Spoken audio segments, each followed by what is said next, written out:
नमस्कार दोस्तों, Indian railway update channel पर आप सभी का स्वागत है।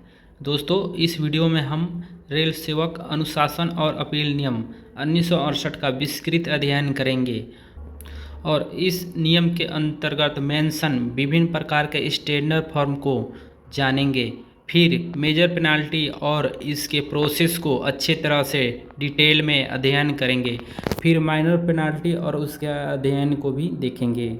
फिर सस्पेंशन और सस्पेंशन के रीजन को भी देखेंगे और सस्पेंशन के अंडर क्या क्या से बेनिफिट मिलते हैं उसका भी अध्ययन करेंगे। तो दोस्तों, वीडियो को स्टार्ट करते हैं। दोस्तों, सबसे पहले जानेंगे कि अनुशासन और अपील नियम क्या होता है। अनुशासन एवं अपील नियमावली भारत में सरकारी कर्मचारियों पर लागू होने वाले अनुशासनिक और अपील से संबंधित नियमों का एक समूह है। ये नियम किसी सरकारी सेवक पर अनुशासनात्मक कार्रवाई की प्रक्रिया को निर्धारित करते हैं, जिसमें आरोपों की जानकारी देना, बचाव का अवसर देना और पारित किए गए निर्णयों के खिलाफ अपील करने के प्रावधान शामिल हैं। दोस्तों, रेल सेवक अनुशासन एवं अपील नियम का निम्न उद्देश्य था: कर्मचारियों के बीच अनुशासन बनाए रखना और दूसरा नंबर, दोषी कर्मचारियों को दंडित करना। वर्तमान नियम 1 अक्टूबर 1968 से लागू है। ये नियम निम्न को छोड़कर अन्य सभी रेल कर्मचारियों पर लागू होता है, जैसे कि member of all India service, और जो आरपीएफ के सदस्य होते हैं उन पे भी लागू नहीं होता है, और जो रेलवे के कैजुअल लेबर होते हैं, जैसे कि जो ठेके पे होता है काम, वो सब कैजुअल लेबर कहलाते हैं, उन पे ये नियम लागू नहीं होता है। दोस्तों, रेल सेवक अनुशासन एवं अपील नियम 1968 के अंतर्गत विभिन्न प्रकार के मानक फर्मों का उल्लेख किया गया है, जिसका विस्तृत अध्ययन हम करेंगे। किसी कर्मचारी के खिलाफ अनुशासन एवं अपील नियमों के अनुसार कार्रवाई प्रारंभ करने के लिए निम्नलिखित स्टैंडर्ड फॉर्मों का प्रयोग किया जाता है, जैसे कि स्टैंडर्ड फॉर्म SF1। अगर किसी कर्मचारी को निलंबन करना है अर्थात सस्पेंड करना है तो SF1 फॉर्म का प्रयोग किया जाता है। स्टैंडर्ड फॉर्म संख्या 2, जब कर्मचारी को निलंबित मान लिया जाए। दोस्तों, SF2 का प्रयोग किसी रेलवे कर्मचारी को 48 घंटे से ज़्यादा समय तक हिरासत में रखने के कारण सस्पेंड घोषित करने के लिए किया जाता है और यह उसके हिरासत की तारीख से शुरू मानी जाती है। SF3 कर्मचारी द्वारा निलंबन के दौरान निर्वाह भत्ता मांगने के लिए किया जाता है। इसमें कर्मचारी को प्रमाणित करना होता है कि निलंबन के दौरान वह और कोई कार्य नहीं कर रहा था। नेक्स्ट है SF4। दोस्तों, सस्पेंशन एवं डीम्ड सस्पेंशन को रिवोक करने के लिए अगर किसी कर्मचारी को SF1 या SF2 के द्वारा सस्पेंड कर दिया गया है तो उसे फिर से बहाल करने के लिए ड्यूटी पर लेने के लिए SF4 का प्रयोग किया जाता है। SF5, ये मेजर पेनाल्टी के लिए SF5 का प्रयोग किया जाता है। जब कोई कर्मचारी कोई गलती करता है तो उसके खिलाफ एक्शन लेने के लिए SF5 का यूज होता है। SF6, कर्मचारियों के द्वारा दस्तावेज मांगने पर यदि ऐसा महसूस किया जाए कि दस्तावेज देना ठीक नहीं है तो इनकार के कारणों को लिखते हुए अनुरोध को अस्वीकार करने के लिए SF6 का प्रयोग किया जाता है। SF7, जांच अधिकारी की नियुक्ति के लिए किसी कर्मचारी को SF5 अर्थात मेजर पेनाल्टी दिया गया है तो उसके जांच के लिए जो जांच अधिकारी की नियुक्ति होती है वो SF7 के लिए होती है। SF8, प्रेजेंटिंग अधिकारी की नियुक्ति के लिए। SF8 का यूज प्रेजेंटिंग अधिकारी की नियुक्ति के लिए करते हैं। SF9, ये इसको रद्द कर दिया गया है। SF10, जब किसी अपराध के लिए 2 या 2 से अधिक कर्मचारी शामिल हो और उन पर एक साथ कार्रवाई की जाए तो SF 10 का प्रयोग होता है, अर्थात कॉमन प्रोसीडिंग के लिए SF 10 का प्रयोग होता है। और SF 10A का प्रयोग जांच अधिकारी की नियुक्ति के लिए किया जाता है कॉमन प्रोसीडिंग में। और SF 10B का प्रयोग कॉमन प्रोसीडिंग में प्रेजेंटिंग अधिकारी की नियुक्ति के लिए किया जाता है। SF 11 आपको पता ही होगा, जब कोई अधिकारी गलती करता है तो उसे माइनर पेनाल्टी के लिए SF 11 दिया जाता है। और SF 11A जब माइनर पेनाल्टी में जांच कराने का प्रस्ताव हो, अगर जांच कराना है माइनर पेनाल्टी की तो SF 11A भी दिया जाएगा। और 11B जब मेजर पेनाल्टी के बाद डिसिप्लिन अथॉरिटी माइनर पेनाल्टी लगाए तो 11B फॉर्म का यूज करते हैं। दोस्तों, ये रहे विभिन्न प्रकार के मानक फॉर्म और इसका प्रयोग। ये LDC के एग्ज़ाम में बहुत ज़्यादा पूछा जाता है, इसलिए इसकी जानकारी होना बहुत ज़रूरी है। दोस्तों, जब किसी कर्मचारी को रेल सेवक अनुशासन और अपील नियम 1968 के अंतर्गत SF 11 दिया गया हो और उसके ऊपर दोष साबित हो जाता है तो उसको माइनर पेनाल्टी दिया जा सकता है, जो कि निम्न 4 पेनाल्टी है। पहला नंबर है निंदा किया जा सकता है, कर्मचारी की निंदा किया जा सकता है। नेक्स्ट है निर्धारित समय के लिए पदोन्नति रोकना, निर्धारित समय के लिए प्रमोशन रोक दिया जाएगा। नेक्स्ट है लापरवाही या आदेशों की अवहेलना द्वारा रेल प्रशासन सरकार को हुए नुकसान की आंशिक या पूरी भरपाई कर सकता है। कैसे? सुविधा पास या PTO को रोककर या वेतनमान में निचले स्तर पर निम्नलिखित दशाओं के साथ ले जाना, जैसे कि 3 वर्ष से अधिक समय के लिए नहीं होना चाहिए, बिना क्यूमुलेटिव इफेक्ट के भी नहीं होना चाहिए और बिना पेंशन को प्रभावित किए होना चाहिए। या नेक्स्ट नंबर पनिशमेंट दिया जा सकता है, जो कि है निर्धारित समय के लिए वेतन वृद्धि रोकना, ऐसे निर्देशों के साथ कि सजा का समय पूरा होने पर यह भविष्य की वेतन वृद्धि पर असर डालेगा कि नहीं।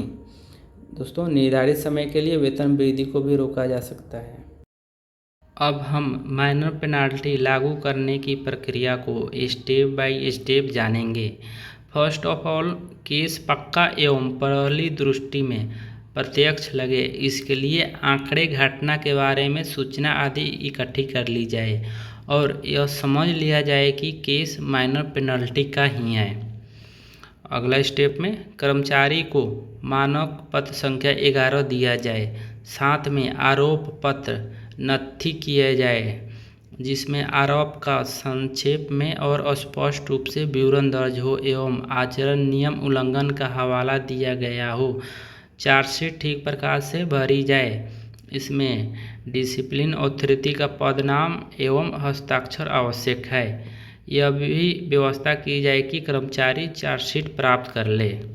नेक्स्ट स्टेप में कर्मचारी को अपना जवाब प्रस्तुत करने के लिए कम से कम 10 दिन का समय दिया जाना चाहिए।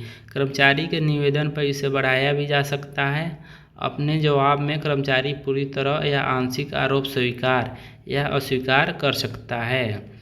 और आगे के स्टेप में कर्मचारी का जवाब मिलने पर डिसिप्लिन अथॉरिटी ध्यानपूर्वक उसे समझेगा और स्पष्ट रूप से सहमत असहमत लिखेगा एवं अपना निष्कर्ष निकालेगा। फिर निष्कर्ष के आधार पर यह निर्णय लिया जाएगा कि कर्मचारी पर कौन सी पेनल्टी लगाई जाएगी या नहीं लगाई जाएगी। यह सारी बातें स्पीकिंग ऑर्डर देते हुए कही जाएगी। इस पर यह भी लिखा जाएगा कि अपील किस अधिकारी को दी जाएगी।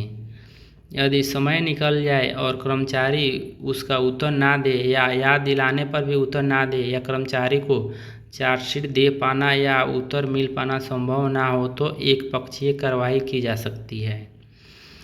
नेक्स्ट स्टेप में पेनल्टी इम्पोजिंग में निम्न कागजात होने चाहिए, जैसे कि स्टैंडर्ड फॉर्म संख्या 11, आरोप पत्र की नकल होनी चाहिए, आरोपी का जवाब होना चाहिए, जांच रिपोर्ट यदि है जांच हुई है तो, किसी नियम की रिपोर्ट यदि आवश्यक हो तो, आरोपों पर निष्कर्ष और स्पीकिंग ऑर्डर।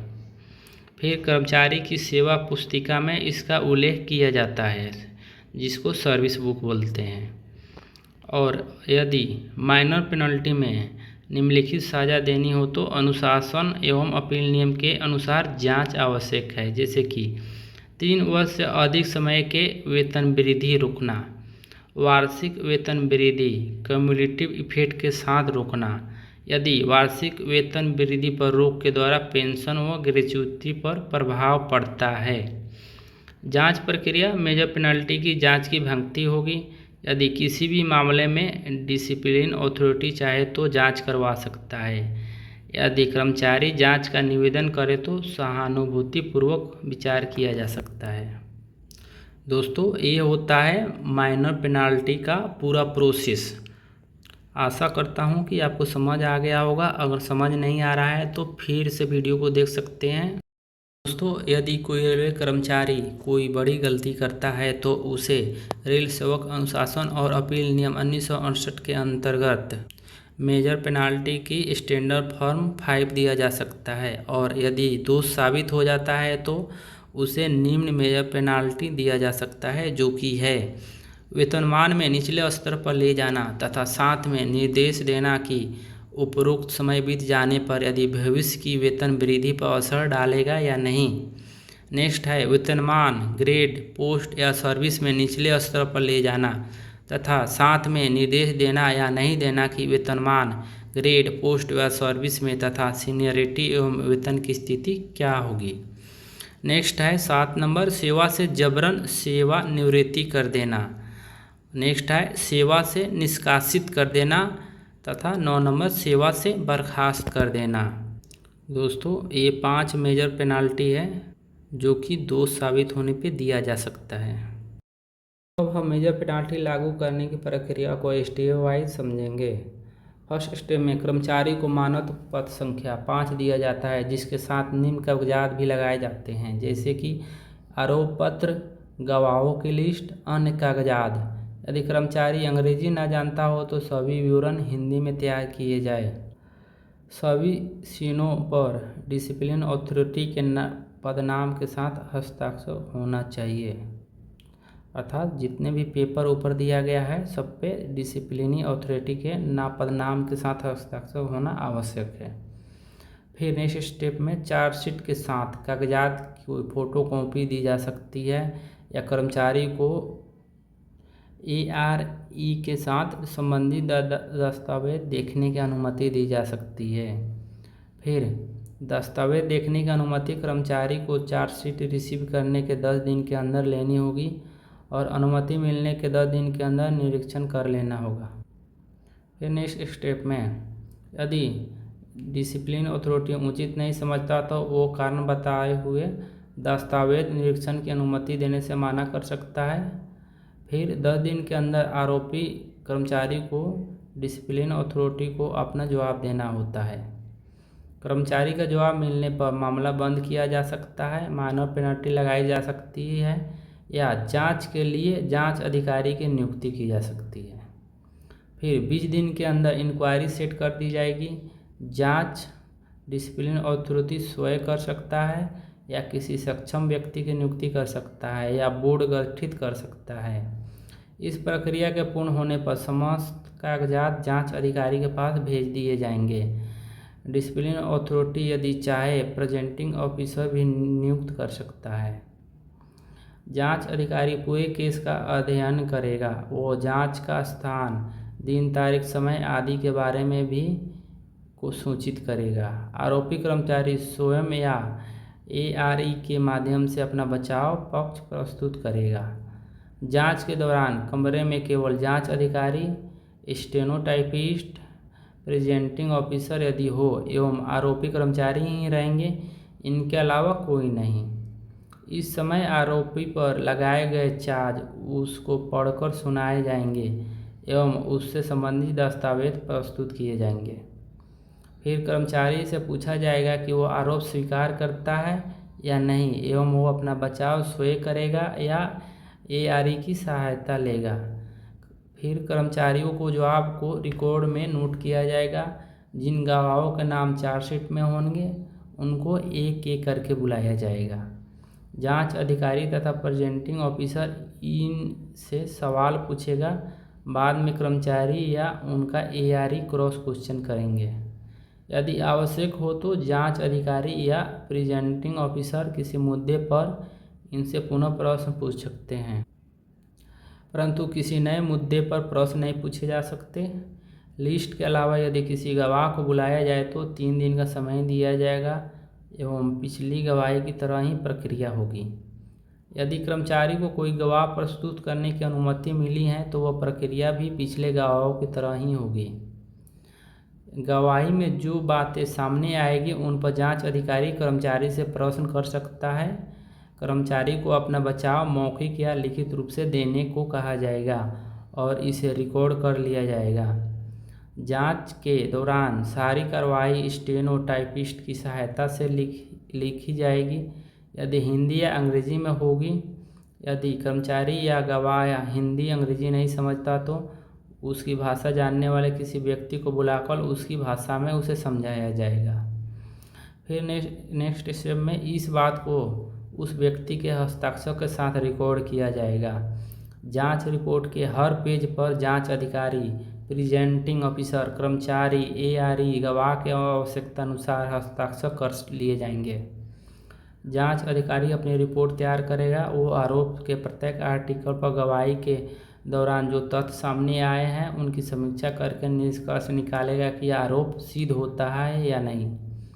जांच अधिकारी 60 दिन के अंदर अपनी जांच रिपोर्ट पेश कर देगा। जांच रिपोर्ट सारे कागजात के साथ डिसिप्लिन अथॉरिटी के पास भेज दी जाएगी। जांच रिपोर्ट की एक कॉपी कर्मचारी को भी दी जाएगी। जांच रिपोर्ट के आधार पर कर्मचारी 15 दिन के अंदर अपना रिप्रेजेंटेशन दे सकता है।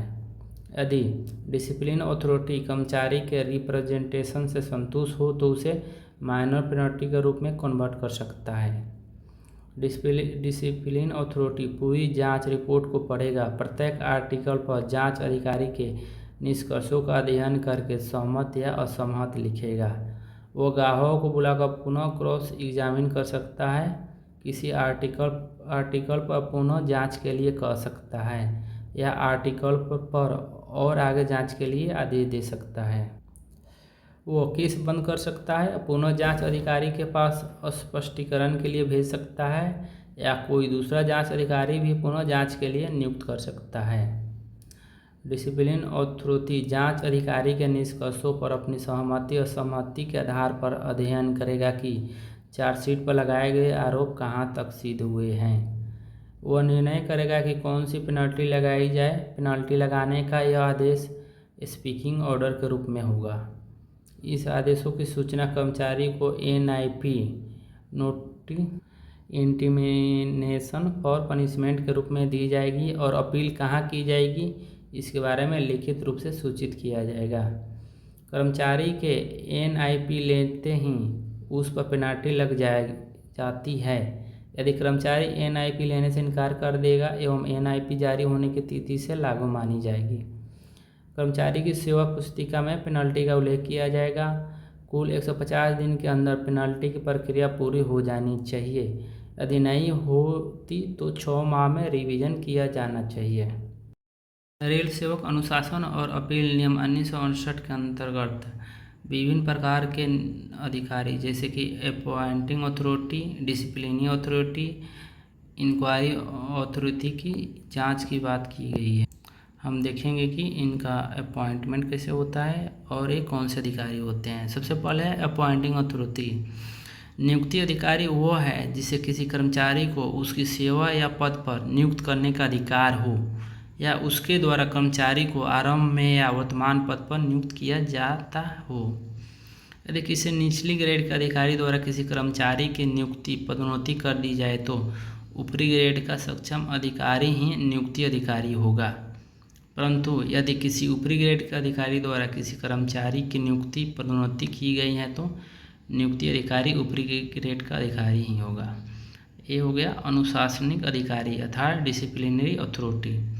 अनुशासनिक अथॉरिटी वो है जिसे कर्मचारी पर शास्ति लगाने का अधिकार है अर्थात जो चार्जशीट दे सकता है। यदि जांच के दौरान ज्ञात हो कि अधिकारी को बड़ी शास्ति लगाने का अधिकार नहीं था तो केस सक्षम अधिकारी के पास भेज दिया जाएगा। फिर आ जाएगा इंक्वायरी ऑफिसर अर्थात जांच अधिकारी। अनुशासनिक अधिकारी जिसे अनुशासनिक कार्रवाई में जांच के लिए नामित करे वो जांच अधिकारी कहलाता है। अन्य में से कोई भी हो सकता है। ये अनुशासनिक अधिकारी स्वयं हो सकता है या एक दो अधिकारी या अधिकारियों की समिति हो सकती है, एक दो सुपरवाइजर या सुपरवाइजरों की समिति हो सकती है। यदि कर्मचारी जांच अधिकारी के खिलाफ शिकायत करे तो तुरंत जांच रोककर डिसिप्लिन अथॉरिटी के पास शिकायत भेज देनी चाहिए। जांच अधिकारी आरोपी कर्मचारी के सीनियर होना चाहिए। फिर नेक्स्ट हो गया आपका बचाव सलाहकार, डिफेंस काउंसलर या असिस्टेंस रेलवे एम्प्लॉय। जांच के दौरान यदि कर्मचारी चाहे तो किसी दूसरे व्यक्ति की अपने बचाव में मदद ले सकता है। इसे बचाव सलाहकार ARE कहते हैं। यह निम्न में से कोई भी हो सकता है। संगठन का कोई सेवारत कर्मचारी हो, संगठन का कोई सेवामुक्त कर्मचारी हो या मान्यता प्राप्त यूनियन का पदाधिकारी जो लगातार 1 वर्ष से पदाधिकारी हो। तो दोस्तों वीडियो को यहीं समाप्त करते हैं। अगर वीडियो पसंद आया हो तो लाइक और सब्सक्राइब कर दीजिएगा। धन्यवाद।